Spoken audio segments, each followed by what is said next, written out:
محترم سامعین حضرات، حضرت سیدنا ابو سعید خدری صحابی رضی اللہ تعالی عنہ سے روایت ہے کہ مکی مدنی سلطان رحمت عالمیان صلی اللہ تعالیٰ علیہ وآلہ وسلم کا فرمان رحمت نشان ہے، جب ماہ رمضان کی پہلی رات آتی ہے تو آسمانوں اور جنت کے دروازے کھول دیے جاتے ہیں۔ جب رمضان کی پہلی رات آتی ہے آسمانوں اور جنت کے دروازے کھول دیے جاتے ہیں اور آخری رات تک یہ جنت اور آسمان کے دروازے بند نہیں ہوتے۔ جو کوئی بندہ اس ماہ مبارک کی کسی بھی رات میں نماز پڑھتا ہے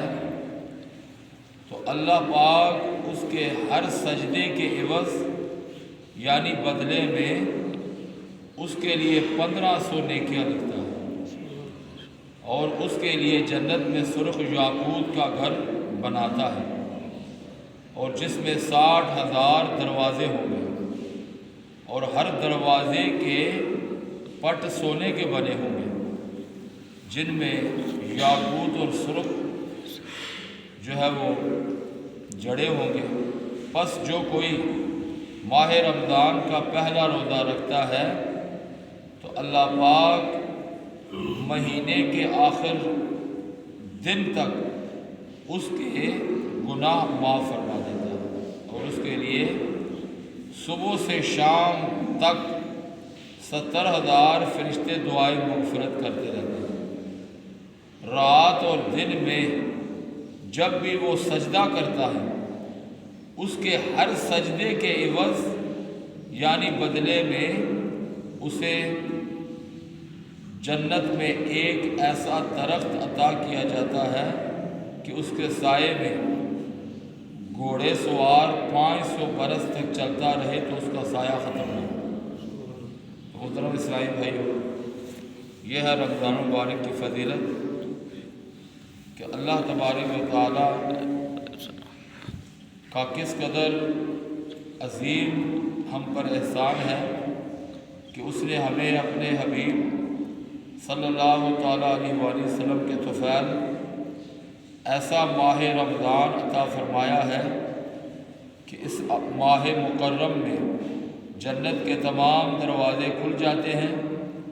اور نیکیوں کا اجر خوب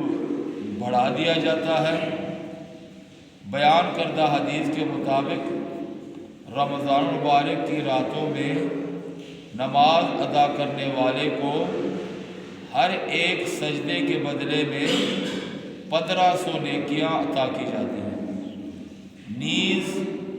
جنت کا عظیم الشان محل بھی اس کو عطا کیا جاتا ہے۔ اس ماہ مبارک یعنی رمضان مبارک میں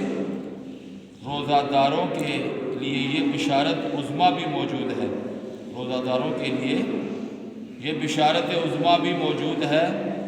کہ صبح تا شام 70,000 فرشتے ان روزہ داروں کے لیے دعائیں مغفرت کرتے رہتے ہیں۔ الحمدللہ عز و جل، یہ ہماری خوش نصیبی ہے کہ ہم تھوڑی سی توجہ کریں، محنت کریں، رمضان مبارک کے روزے رکھیں۔ یہ تو تمام جو بیان کی گئی احادیث ہیں ان کی فضائل ہیں، ان کو ہم حاصل کر سکتے ہیں۔ حضرت سیدنا جابر بن عبداللہ صحابی رضی اللہ تعالیٰ عنہ سے روایت ہے،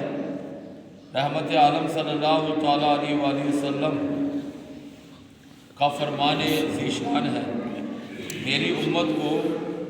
ماہ رمضان میں 5 چیزیں ایسی عطا کی گئی ہیں جو مجھ سے پہلے کسی نبی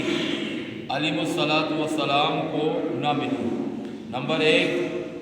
رمضان مبارک کی پہلی رات ہوتی ہے تو اللہ پاک ان کی طرف رحمت کی نظر فرماتا ہے اور جس کی طرف اللہ پاک رحمت کی نظر فرمائے اسے کبھی عذاب نہیں دے گا۔ نمبر 2، شام کے وقت ان کے منہ کی جو بو ہے یعنی روزہ رکھنے کی وجہ سے ان کے منہ میں جو بو یعنی جو خوشبو پیدا ہوتی ہے اللہ پاک کے نزدیک مشک و عنبر سے بھی وہ زیادہ پسندیدہ ہے۔ اور نمبر 3، فرشتے ہر رات اور دن ان کے لیے یعنی روزہ داروں کے لیے دعائے مغفرت کرتے رہتے ہیں، اور جن کے لیے فرشتے دعائے مغفرت کریں فرشتوں کی دعا رد نہیں ہوتی، وہ معصوم ہے، وہ بے گناہ ہے۔ رب العالمین کی بارگاہ میں جب فرشتے روزہ دار کے لیے دعا مانگتے ہیں تو اللہ ان کو قبول فرماتا ہے۔ نمبر 4، اللہ تبارک و تعالی جنت کو حکم فرماتا ہے میرے نیک بندوں کے لیے یعنی روزہ داروں کے لیے مزین یعنی آراستہ ہو جاؤ۔ آراستہ سے مراد یعنی اپنے آپ کو سجا لو، عنقریب وہ دنیا کی مشقت سے میرے گھر اور کرم میں راحت پائیں گے، یعنی جب وہ دنیا سے جائیں گے تو یہ آراستہ کی ہوئی جنت ان کے لیے ہے، وہ انہی جنتوں میں داخل ہوں گے۔ جب ماہ رمضان کی آخری رات آتی ہے تو اللہ عز و جل سب لوگوں کی جن لوگوں نے روزے رکھے ہوتے ہیں تمام کی مغفرت فرما دیتا ہے۔ قوم میں سے یعنی صحابہ کرام علیہ رضوان میں سے ایک صحابی رسول نے عرض کی کھڑے ہو کر، یا رسول اللہ صلی اللہ علیہ وسلم کیا یہ لیلۃ القدر ہے؟ تو حضور علیہ السلام نے ارشاد فرمایا، نہیں، کیا تم نہیں دیکھتے کہ مزدور جب اپنے کاموں سے فارغ ہو جاتے ہیں یعنی مزدوری